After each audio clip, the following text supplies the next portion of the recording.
My eldest daughter is definitely my favorite because she was first, and we have a real Beyonce Blue Ivy. Oh. And then the others are the extras. Who's this coming into the studio? Look, it's Katherine Ryan. Katherine Ryan's here. Thank you. Hooray. Oh, look. A music break, yeah? What? No, we're live. We're live. We're live now. We're on. We're on Very now. much We're live. No swearing. Oh, don't worry. You potty mouth Canadian. Yeah. How are you, You don't Chris? swear. I'm good. Nice to see you. Very nice to see you. Do you take offense to the Dick Inspector hat that I'm wearing? Which Richard is it that you want to inspect? The first. Richard the Richard First. the First, that's Yeah. fine. Okay. Yeah. Yeah. Fine. Absolutely. I'm fine with that. Okay.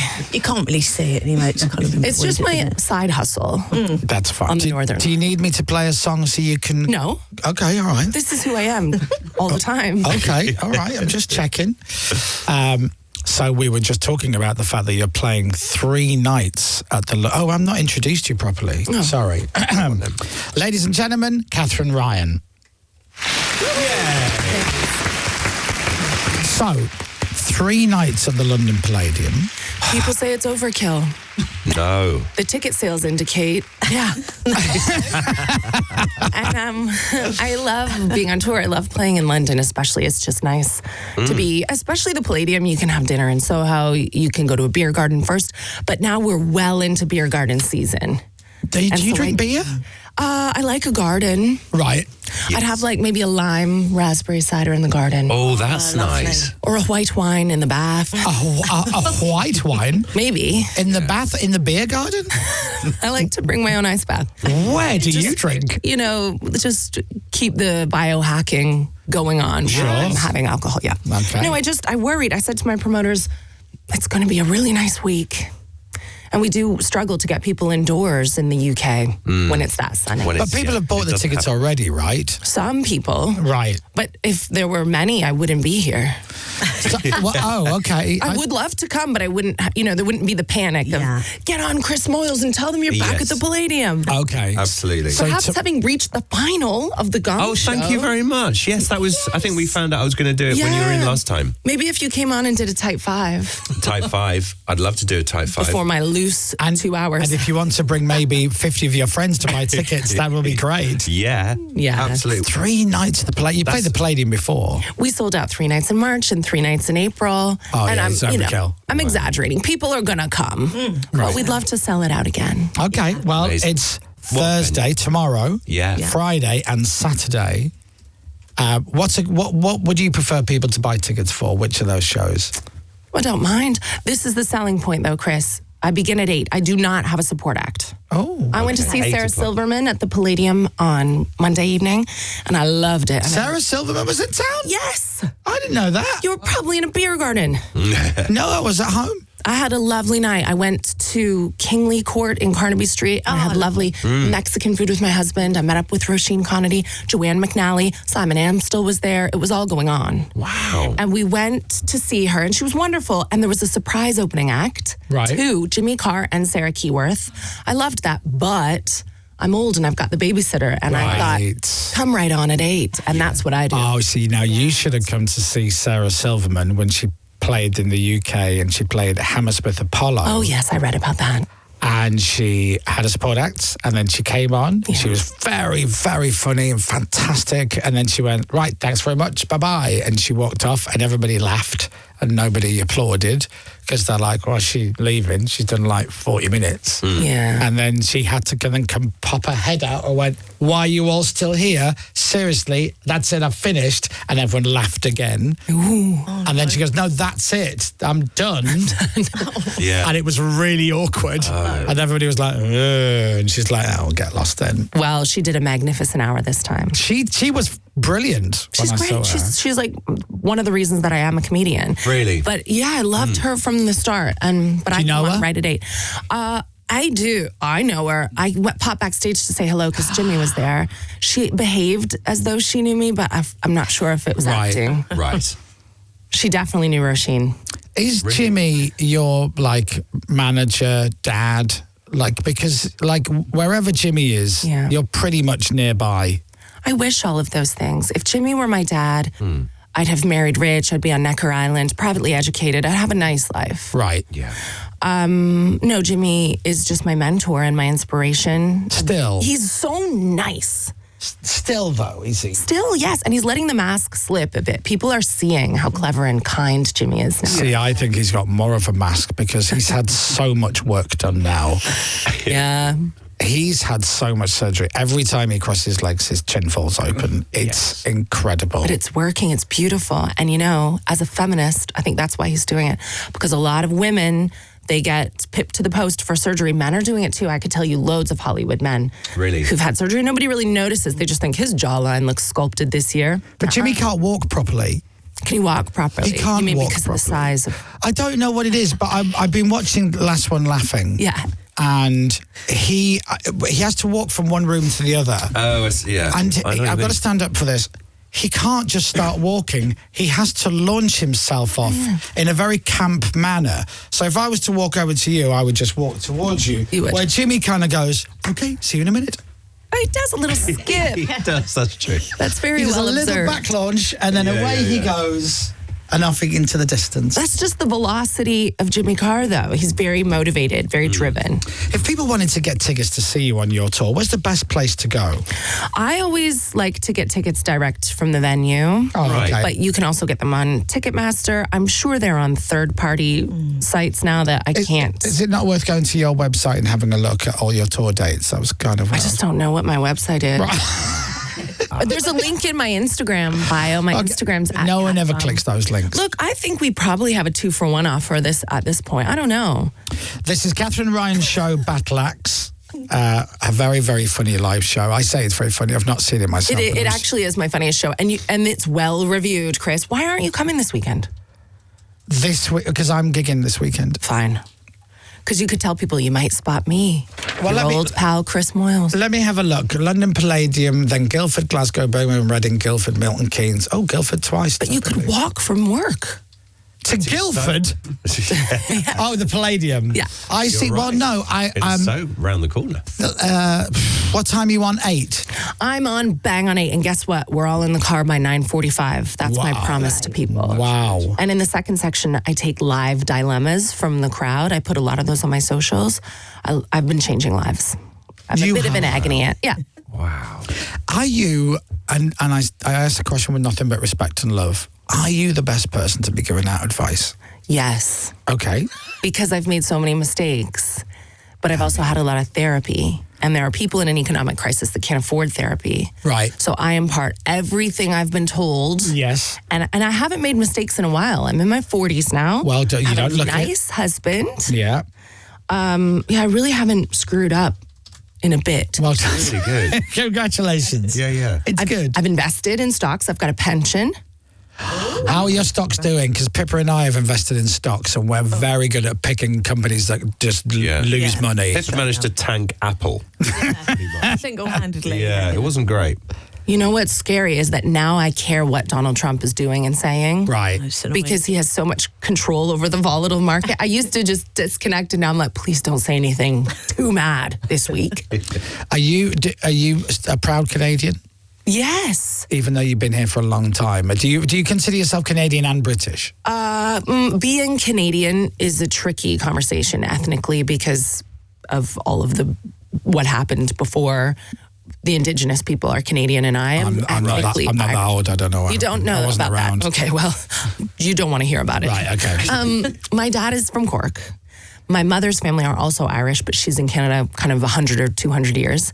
So I love being Canadian. I think it's a beautiful country. I'm a judge on Canada's Got Talent. There's a lot of talent over there. Is that show still going? Yeah. Wow. I'd thought that'd have been like one season and done. No, Canada's got Okay. talent. All right. Okay. At least 4 seasons worth. Is it like the UK version where everybody who's on it, or like half the people on it, are not from the UK? They're not from Britain. Okay. We need to call in some heavies for the social clips. Yeah. My name is Jason. I'm from Peru, and I'm here to audition. You've come to Britain Britain's to Got audition? Talent. Yeah, they didn't want me on the Peru's Got Talent. You know, I think there are some acrobats who just do the circuit of Got Talents. They'll be Yeah, like, that's today true. I'm in I bet they Checks are. Notes, Australia. But Shania Twain's a judge as well, and we've become best friends. Oh, that is cool. Look at you. I bet she's lovely, isn't she? Oh, Wow. There's TV's Katherine Ryan on the screen. It's so much like Britain's Got Talent that in that photo, I'm wearing the same dress as Amanda Holden in an episode of Britain's Got Talent. The wardrobe is rotated. Shania Twain's manager's coming to the Palladium on Thursday. There's a selling point. Whoa. Wow. Not Shania, though. Maybe. Right. No. She is so humble and so beautiful and so talented and incredible. This is what you get with Canadian talent. You see how I self-deprecatingly tried to sell the show, but if this were America, I'd come out, that's the best show you'll ever see in your life. Can I ask you a behind-the-scenes question about Canada's Got Talent? Yeah. So we don't really do it here in the UK, but certainly in America, and you will have seen it on TV shows, whether you're conscious of it or not, you'll have subliminally seen it. So you'd see clips of American Idol or something, and they'd all be there with their drinks in front of them, and they'd all be Sprite or Pepsi or Coca-Cola, because it's a product placement deal. Yeah. And I believe they do this on Canada's Got Talent. Are you sponsored by Scottish Tissues? Yes. Because on the photo here, there's a box of tissues in front of you, Katherine. And we reference them and we say the brand name constantly. We are thanking Smile. And you know what? It's really inspirational. And I think the television industry in the UK could really do with the same. And the Canadian audience don't mind. We've got a popcorn sponsorship. You can see Tim Hortons there. What is Tim Hortons? It is... I have to say, in the UK, I don't think they execute it quite the same. But in Canada, it is the most delicious coffee, donuts, breakfast sandwiches. Lovely, great. What have you. That's good. That is one thing I really miss about Canada. Yeah. And the Scottish Tissues that are in front of you, they're there for if you need to blow your nose halfway through the show? It's an emotional show. Right. So there are tears from both contestants and judges. In a good and bad way, no doubt. Yeah. I'm the bad one. Right. Are you? Yeah, I've had some beefs. Oh, really? Who are the other judges? Howie Mandel. Right, who you're not allowed to touch? No, I'm not allowed, no. I did upset him. Howie Mandel's got like major OCD, isn't he? He has. He's really open about it. So the tissues are good for him. The tissues, it's a little barrier between Howie and the other judges, though I've noticed he will touch Shania. He is less disgusted by Shania Twain. Really? I don't think the fact he doesn't touch you, I don't think it's a disgust thing. It's hard not to take that personally. Thing on him. He did confirm that it is a disgust thing related to me. And my proximity to the UK, you don't take your shoes off indoors. We're always on public transit. The plague was not long ago. I think it's a UK thing. Okay. And then Cardinal Fischel, who's an incredible musician and producer and multi-faceted talent. Maybe in Canada, but I don't think he's never reached here. No. Well, that's lovely. But we need to get everyone to come see you at the Palladium. Yes. I would love that. And it is such a fun night out. You can have dinner. You could go to a beer garden before. Stop selling the night of what people can do around the show. Sell they're just the show. Coming to see you.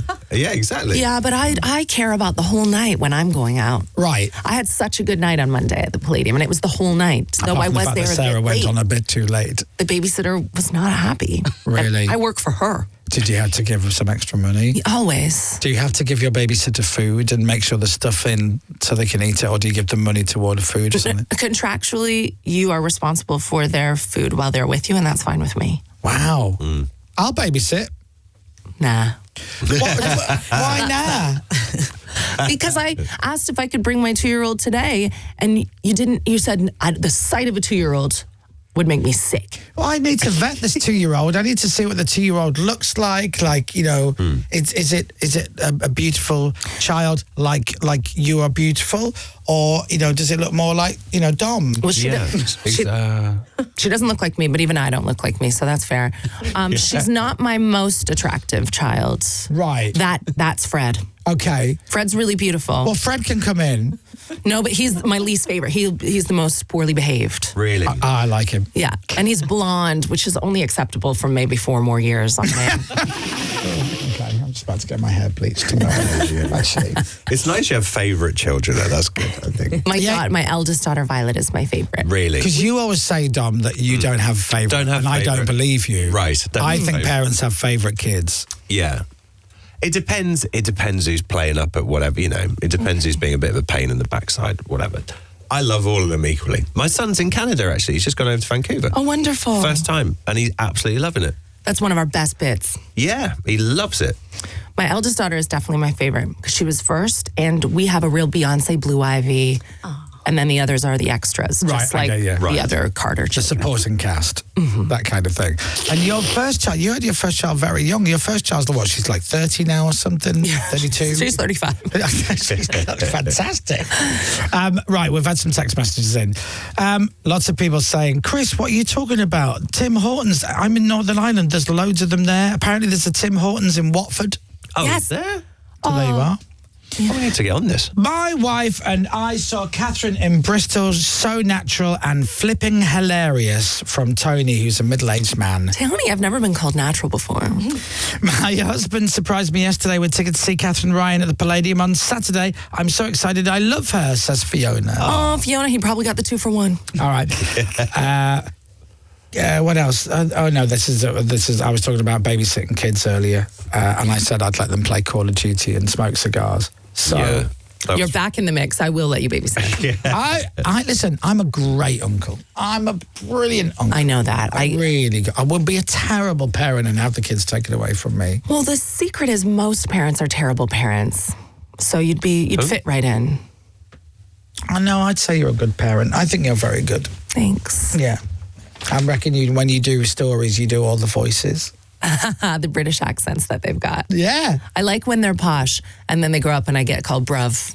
Yes. Woo-ah. And you said woo-ah, bruv. Huh? You're privately educated. What's going on? Yeah. Well, listen, I could talk to you all morning, but as you were late, I can't now. And go and see the lovely Katherine Ryan, the very funny Katherine Ryan, the very prompt on time at 8 o'clock Katherine Ryan. Yes. At the London Palladium. So that's tomorrow night, Friday and Saturday. And then if you're nowhere near London, I can't make it, check out her tour dates that may or may not be on her website, but Katherine has no idea about it. And there genuinely is 2 for 1 tickets on selected performances. That's a brilliant idea, that.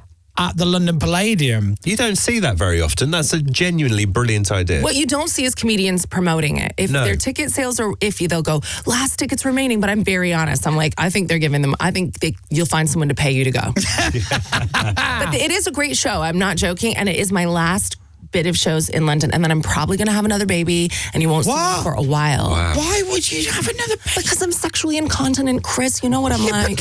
You've got like 8 kids now. But I really love making people. Right. That's kind of why I'm here. I wondered on the break. Do you want these children for yourself, or is the babysitter going, I need more work? She has made noises about it. Please. Yeah. Oh my God. Don't have any more. God might stand in my way. I mean, I'll be 42 in the summer, so we'll see. You're going to be like a female Charlie Chaplin. You'll be like 68 years old going, pregnant again. I've done it again. Yeah. Bring it on. Yeah. Oh, Katherine, now I understand why it's so much therapy. Now, go and see Katherine, get tickets to see her show, and then Dominic, 3 nights at London Palladium again, and you want to play the Palladium just once, and you still I would love to. Well, we have been on stage at the Palladium, haven't we? For but not for our own night. No, not for our own night. I think it's about time. We just haven't got a show together. That's the only problem. Soon. Yes. Thank you. We'll book it and then we'll write the show. Yes. Easy. In that order. Katherine will help. Definitely. I would love to. Lovely to see you. Really good to see you. Nice. Thanks for the opportunity to come here and really sell the shows. And you just left the kids on their own? Well, they're tied up. Okay. There's a lot of paparazzi down there. Oh, okay. So you've just tied them to the railings in Leicester Square? Yeah. Beautiful. That's what they're for. Giving them some TGI Fridays. It's a sunny day, though. Fine. So they're the ones drinking the Tim Horton milkshakes tied to the railings in Leicester Square. Yeah. Always lovely to see you. Ladies and gentlemen, the lovely Katherine Ryan.